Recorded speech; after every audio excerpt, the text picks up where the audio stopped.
Assalamualaikum. Minggu ni kita jumpa setelah minggu lepas kita tak jumpa. Okey. Minggu lepas kita 2 minggu lepas kita dah belajar peraturan bilik, sign apa yang sepatutnya kamu buat dan apa yang tak boleh kamu buat semasa berada di dalam bilik, sign. Hari ni kita masuk tajuk seterusnya iaitu tajuk mikroorganisma. Apa yang kamu tahu tentang mikroorganisma ni? Apa maksud mikro? Apa maksud organisma? Ada dua maksud, sebab tu digabungkan menjadi satu. Mikro ni adalah benda halus. Mikro itu maknanya objek yang kita tak boleh nampak pada mata kasar. Maknanya kalau kita nak tengok benda yang mikro ni, kita kena guna apa nama tu? Mikroskop. Sebab dia objek yang terlalu halus. Itu mikro. Organisma ni apa pula? Organisma ni adalah benda hidup. Jadi bila mikroorganisma digabungkan menjadikan benda hidup yang sangat halus. Okey. Mikroorganisma. Okey, kita tengok buku teks muka surat 21. Dia dah kata dah. Tahukah kamu cara membuat roti? Tahu tak? Tak tahu tu dah. Kau tu makan je kan. Okey. Ni contohnya lah. Cikgu tak suruh kamu buat pun. Nak buat pun ikut kamu lah daripada duduk rumah tu kan. Okey. Sebelum nak buat roti, kita kena siapkan resepi je dulu. Macam cikgu dah ajar TMK semalam kan. Jadi tu resepi dia. Jadi tepung gandum mesti ada air suam, mesti mangkuk untuk kita nak uli, yeast, gula, garam. Okey. Bila kita dah gabung semuanya, kita uli supaya menjadi dough yang lembut. Lepas tu kita kena tutup dan biarkan sejam. Dan perhatikan selepas sejam. Kamu tengok nombor 3 dengan nombor 4. Macam mana keadaan roti tu? Selepas diuli, saiz dia hanya setengah mangkuk. Tapi selepas sejam, penuh mangkuk tu dengan dough roti tu. Kenapa? Tengok soalan dia tu. Apakah yang kamu perhatikan selepas sejam? Bagaimanakah roti tu boleh mengembang? Apakah mikroorganisma yang digunakan? Jadi, kamu hari ni kena tahu macam mana roti tu boleh kembang. Ada mikroorganisma di dalam roti tu yang menyebabkan dia berkembang. Macam mana? Jom kita tengok. Okey. Mikroorganisma ni adalah kehidupan seni. Seni ni dimaksudkannya adalah haiwan yang sangat halus. Sebab tu kita hanya boleh nampak dengan menggunakan mikroskop. Jangan kata stetoskop lah. Okey, mikroskop untuk melihat mikroorganisma. Nampak ni. Okey. Untuk tajuk mikroorganisma ni, kita akan belajar jenis-jenis dia. Okey, yang pertama adalah fungi. Fungi. Yang pertama adalah fungi. Apa itu fungi? Fungi itu yang kita boleh nampak dengan mata kita. Contohnya kulat. Kulat yang mana kamu nampak dekat roti tu? Roti yang dah expired, cuma kamu biarkan dalam seminggu 2 minggu, nanti dia akan berkulat warna hijau. Itu fungi. Yeast, muka, penicillium, itu pula hanya boleh dilihat menggunakan kata pembesar atau mikroskop. Itu yang halus lah, memang ternampak. Okey, contohnya biasanya ada dekat tak nampak. Nanti kita bincang lagi. Okey, yang pertama adalah mikroorganisma adalah fungi. Yang kedua, protozoa. Okey. Kalau fungi ni, dia punya jenis-jenis dia lebih kurang macam ni. Bentuk-bentuk dia bulat-bulat, Macam telur-telur ni, itu fungi. Kalau protozoa, dia hidup dalam habitat yang berair. Okey, dan bentuk dia lebih kepada panjang-panjang, lonjong-lonjong. Biasanya keluar yang biasa je lah. Yang soalan suka keluar paramecium ni, sebab dia memanjang, lebih mudah. Okey, itu protozoa. Okay. Yang ketiga adalah alga. Alga ni yang mempunyai dia boleh menghasilkan makanan sendiri sebab dia ada klorofil. Jadi bila benda yang ada klorofil, dia mesti berwarna hijau. Kalau kamu perasan, kolam yang lama-lama tu, dekat dinding tu warna hijau. Itu adalah alga. Alga ni dia biasanya ada di macam kolam, tempat berair lah. Jadi warna hijau tu, yang kolam terbiar tu, itu kita namakan dia alga. Okey. Itu mikroorganisma. Seterusnya nombor 4, bakteria. Bakteria ni wujud dalam pelbagai bentuk, saiz dan warna. Okey, bakteria ni ada dalam sekeliling kita, mikroorganisma bakteria ni. Bakteria ni ada yang baik, ada yang jahat.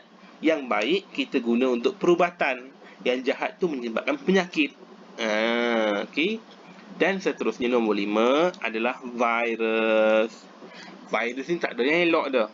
Virus ni benda yang menyebabkan penyakit. Contohnya dulu HIV biasa, HIV, influenza ni penyakit pernafasan. Sekarang ni adalah COVID-19. Kan rupa dia sama macam COVID-19. Sebab dia adalah virus. Dia adalah adik-beradik kepada virus influenza, iaitu dia menyerang salur pernafasan. Itu maksud virus. Jadi virus ni adalah benda yang tak elok. Okay.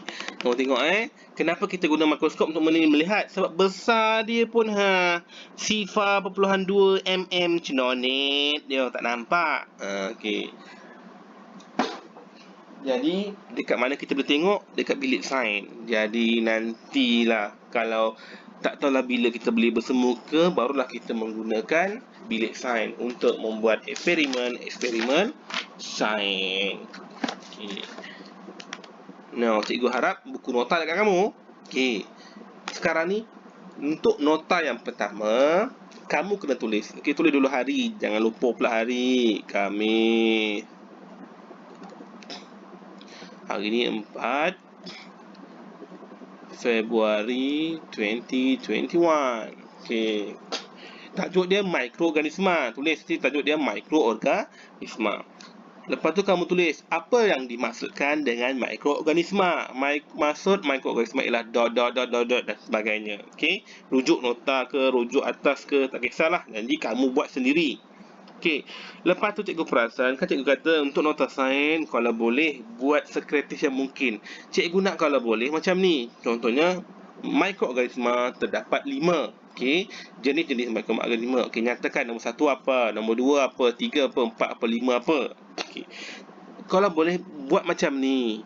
Jangan tulis nombor 1 fangis ni.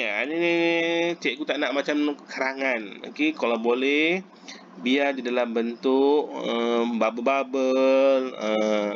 Sebab kalau karangan ni cikgu tak minat nak baca. Apalagi kamu tu kan. Okey. Yang atas ni tulis jenis-jenis mikroorganisma. Ni tulis jenis dia. Okey. Nombor-nombor ni tak apa. Okey. Nombor-nombor ni untuk kita terangkan lebih lanjut. Contohnya fungi. Fungi tu apa? Okey, kalau boleh lukislah jenis-jenis fungi. Kamu boleh tulis fungi tu terdapat di mana? Kita tengok nota cikgu jap. Kamu tahun 6 ni ada tak buku nota? Buku rujukan. Kalau ada buku rujukan, lebih mudah kita nak merujuk. Kalau tidak, susah. Okey, kamu nyatakan fungi tu apa? Dan kalau boleh lukis.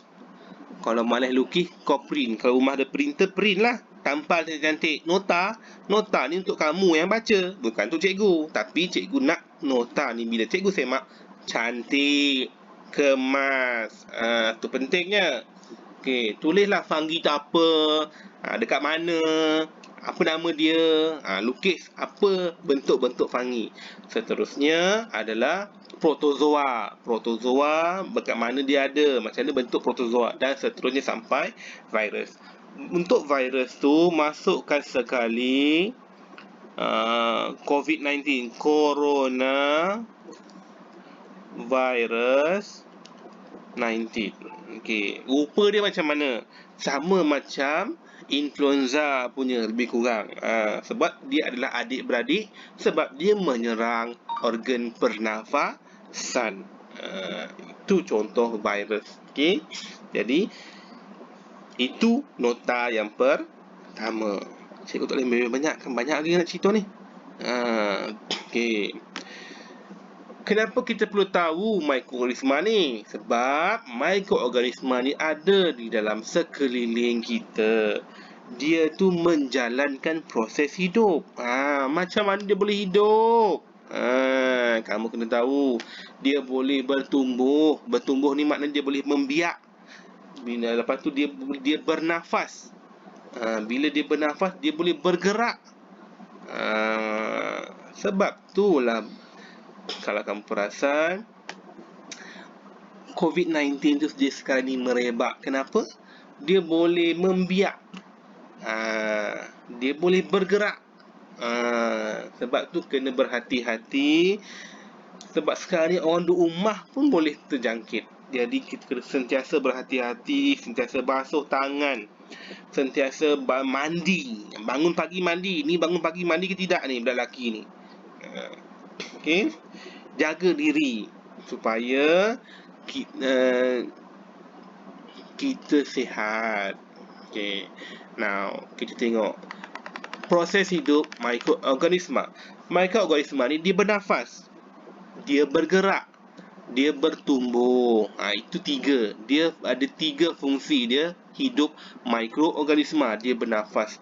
Macam mana dia bernafas? Dia membebaskan gas karbon dioksida. Okey, macam mana kita nak tahu ni dia bernafas ni? Okey, tu fungsinya tadi awal-awal buku teks tu, macam mana nak membuat duh roti.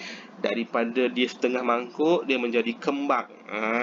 Jadi itu membuktikan mikroorganisma tu bernafas. Okey, sebab dia membebaskan gas karbon dioksida yang menyebabkan duh roti tu mengembang. Okey, tang mana yang ada mikroorganisma tu? Yeast. Okey, yeast ni yang adanya dalam yeast tu ada mikroorganisma. Fungsi yeast tu adalah untuk mengembangkan dough roti. Sebab tu pentingnya yeast. Kalau kau tak masuk yeast, dough kau tu lepeh, tak jadi kombang. Tu fungsi yeast. Dan mikroorganisma tu bernafas. Macam mana kita nak membuktikan dia bernafas? Menggunakan yeast masuk ke dalam adunan roti. Jadi dia membebaskan gas karbon dioksida. Bila dia membebaskan gas karbon dioksida, dough roti itu akan mengembang. Okey, jadi tulis dekat sini, macam mana kita nak tahu dia bernafas? Yeast digunakan pada dough roti. Itu kita nak tahu macam mana mikroorganisma tu boleh bernafas. Mikroorganisma ni boleh bergerak-gerak. Macam mana kita nak tahu dia boleh bergerak-gerak? Kita hanya boleh nampak dia melalui mikroskop. Dia boleh bergerak dalam air, ataupun dia boleh bergerak dalam udara kita ni. Jadi berhati-hati. Okey, yang pertama bernafas, yang kedua bergerak, yang ketiga bertumbuh. Bertumbuh ni kata lain ni adalah membiak. Contohnya macam mana kita nak tahu dia membiak? Okey, kulat yang ada pada roti dan nasi. Okey, kamu boleh buat eksperimen sendiri kat rumah. Okey, contohnya yang buat roti tu, kamu nampak macam mana dia boleh mengembang. Kalau bertumbuh ni, kamu cuba biarkan sekeping roti, lepas tu dengan nasi kamu biarkan. Maknanya kamu letakkan dia, jangan letak dalam peti sejuk. Kalau letak dalam peti sejuk, dia takkan jadi. Kamu letak je di suhu luar, di suhu bilik, maknanya di luar. Okey, kamu tengok dalam seminggu lebih, apa yang terjadi pada roti kamu tu dan apa yang terjadi pada nasi kamu tu. Nanti kamu nampak roti tu akan berkulat warna hijau. Okey, itu makna expired lah tu. Makna kulat ada pada roti tu, dia dah bertumbuh. Lama-lama dia akan memenuhi roti tu. Itu maksud dia bertumbuh. Kalau nasi pula, kalau kamu perasan, dia akan mengeluarkan bau yang tidak enak, berlendir, dan dia pun akan ada keluar macam kulat jugalah. Jadi nak tahu macam mana, cuba buat. Okey, nanti ambil satu keping roti, lepas tu nasi yang tak habis tu, okey, cuba letak tepi, tengok dalam masa seminggu macam mana mikroorganisma tu bertumbuh. Daripada sikit, dia akan penuhkan semua tu dia punya. Itu cara dia bertumbuh ataupun membiak. Okey, ni nota ni kena salin Okey, nampak tu cikgu pun warna-warni, kamu pun kena warna-warni biar menarik sikit. Okey, now kita belajar dulu macam mana kesan buruk ni mikroorganisma terhadap diri kita manusia. Okey, kata, "Dek, jangan makan roti itu dah lepas, tali luput. Dah berkulat pun." Jadi benda yang bila dah tamat tempoh ni, jangan sesekali cuba rasa. Sebab tu setiap makanan dia ada tulis tamat tempoh dia bila. Bila tamat tempoh tu, janganlah makan, buang je lah. Walaupun banyak lagi kau, sedap lagi kau, jangan makan. Sebab bila dah ada mikroorganisma yang ada dalam makanan tu, dia boleh merosakkan badan kita. Okey, contohnya konjungtivitis, sakit mata. Tuberkulosis tu macam pernafasan, kurap, malaria. Malaria ni sebab apa? Kenapa disebabkan malaria ni? Ini 4 penyakit ni adalah penyakit berjangkit.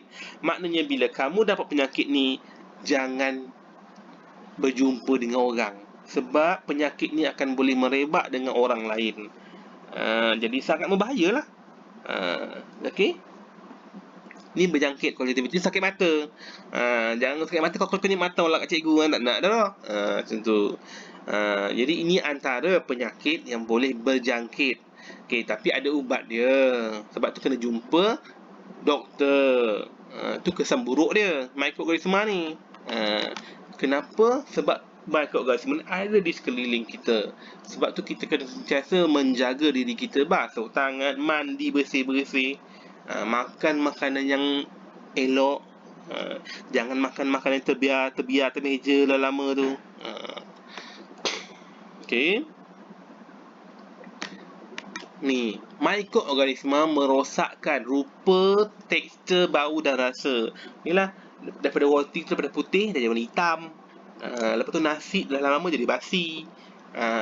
Bila dah tak elok, rasa pun tak sedap lah kan. Okey, lepas tu bakteria juga. Bakteria ni, cikgu kata bakteria ada yang baik, ada yang tak baik. Bakteria yang tak baik ni, dia boleh, contohnya ada kat dalam mulut kita tu bakteria. Dalam mulut kita ni ada bakteria. Apa fungsi bakteria dalam mulut kita ni? Untuk menghancurkan makanan. Sebab tu adanya air liur. Air liur tu beresid. Asid tu, apa gunanya asid air liur tu? Untuk menghancurkan makanan, supaya bila masuk dalam perut kita tu, dia dah apa orang cakap, hancur. Kamu tak boleh kamu makan bola ikan, sekotul bola masuk dalam, cokik. Tu fungsinya air liur ni. Air liur ni bersifat asid untuk menghancurkan makanan lebih cepat. Selain kamu ngunyah tu, sebab tu dia hancur. Sebab bila bercampur dengan air liur kamu tu, dia cepat hancur. Okey, jadi bila banyaknya bakteria dalam mulut tu, kalau kamu tak jaga, dia boleh merosakkan gigi. Tengok gigi korang, cantik tak? Siapa gigi cantik tu, dia rajin gosok gigi. Sebab tu pentingnya gosok gigi. Berapa kali? Minimum 2 kali. Bangun pagi dan sebelum Sebab makanan yang kamu makan daripada sepanjang hari tu, kamu tak nampak dia melokek ke, lepas tu kadang-kadang dia menghasilkan bakteria yang banyak dalam mulut. Jadi bila ada kesan-kesan terutamanya coklat, gula-gula melekat-lekat ke gigi tu, bakteria sukalah gigit-gigit, gigi kamu pun digigit. Sebab tu berlakunya perebutan gigi, sebab dalam mulut kita ni dia bersifat asid. Okey. Lepas tu bila kita salah makan, boleh terjadi cerit beret, muntah-muntah, pening-pening. Itu kita namanya keracunan makanan. Apa yang menyebabkan keracunan makanan ni? Bakteria nama dia Salmonella. Ini antara nama lah. Bakteria, maknanya makanan terdedah. Biasanya makan terdedah tu kenapa boleh tercemar? Lalat menyebarkannya. Jadi berhati-hati. Sebab tu bila makan yang terdedah ni, kita kena tutup dengan benda lah tu, daun saji ke, tak dalam bekas yang bertutup ke. Sebab lalat tu dia membawa bakteria yang tak elok. Okay. Jadi kena berhati-hati. Ni cikgu dah buat dah contoh kesan buruk mikroorganisma. Sebab dalam buku teks dia tak ada, cikgu cari ni dalam buku rujukan. Okey, ada 4 kesan buruk. Satu, kerosakan makanan. Okey, makanan tu menjadi rosak. Yang kedua, keracunan. Kenapa? Terdedah dan menyebabkan sakit perut. Sakit pula, maaf ya. Kan kau ni meniru. Betul salah cikgu pula. Okey, yang ketiga, wabak penyakit. Sebab mikroorganisma ni ada yang berbahaya, contohnya virus. Ni penyakit yang boleh berjangkit melalui minuman, berkongsi minuman. Orang yang sakit tu dia minum, kamu guna cawan yang sama ataupun air yang diminum. Jadi sebab itulah jangan berkongsi. Sentuhan pun ada. Lepas tu yang banyak berjangkit melalui lalat dengan nyamuk. Lalat tu yang keracunan makanan, nyamuk tu denggi. Okey, malaria tu melalui air. Batuk, sebab tu kena batuk tutup mulut. Sebab bila kita batuk, air liur kita akan keluar. Air liur tu yang membawa penyakit sebenarnya. Okey, dan last sekali, perebutan gigi. Jadi ini nota kena buat apa dia kesan buruk mikroorganisma terhadap manusia. Okey, nanti nak tulis nota, pause lah video ni. Okey. Okay, now mikroorganisma ada buruknya, tetapi ada juga kegunaannya untuk kita. Sebab tu dia dicipta untuk membantu kita. Contohnya, yang pertama dalam pembuatan makanan. Okey, contohnya keju dengan yogurt. Dalam dia letakkan bakteria yang baik. Yakult kan, Yakult tu daripada bakteria yang baik. Tetapi tak boleh selalu minum. Tu saja. Boleh diminum, tapi janganlah hari-hari kau nak minum. Okey. Jadi apa yang terdapat dalam keju adalah bakteria yang baik untuk sistem penghadaman. Okey. Lepas tu apa lagi? Yeast. Yeast ni sejenis fungi. Fungsi dia tu tapai, supaya tapai tu sedap jadi macam tu. Okey, roti tu untuk mengembang. Itu yang pertama, kegunaannya dalam membuat makanan. Yang kedua, penghasilan antibiotik dan vaksin. Contohnya virus COVID-19 tu, itu adalah virus. Dan sekarang ni kita mencipta vaksin untuk menentang virus dia. Jadi itu pentingnya mikroorganisma. Untuk antibiotik ni biasa tak kamu makan. Kalau yang jumpa doktor tu dia akan bagi antibiotik. Antibiotik ni fungsi dia untuk mencegah, melawan penyakit. Contohnya kita demam, kita makan antibiotik. Bila kita makan antibiotik, demam tu akan berkurang. Antibiotik dan vaksin ni terdiri daripada mikroorganisma. Dia menghalang mikroorganisma yang ada dalam badan kita ataupun sekeliling daripada terus menyerang kita. Itu fungsi dia penghasilan. Yang ketiga, penguraian bahan organik. Okey. Yang pertama, baja organik. Baja organik ni kau ingat apa? Cuba bau. Baja organik ni dia terbuat daripada tinja ayam, tinja lembu, tinja kambing. Tapi kenapa dia tak bau kuat sangat? Sebab dia bercampur dengan serbuk kayu. Jadi dia mengurangkan bau tu. Okey. Tahi-tahi ini sangat baik untuk proses menanam. Sebab dia ada mineral dalam tu yang membolehkan sayur-sayur tu tumbuh besar. Jangan tahi awak pula. Tahi awak tu toksit. Tahi haiwan lain. Okey. Bakteria juga digunakan untuk merawat sisa kumbahan. Sisa kumbahan ni apa? Air-air yang keluar tu yang diproses kemudian menjadi air pipe. Jadi ada bakteria dia. Apa fungsi bakteria dalam air tu? Dia menghuraikan benda-benda yang toksit dalam air tu, supaya dia akan mendap ke bawah, yang atas tu jadi air yang bersih. Itu maksud dia.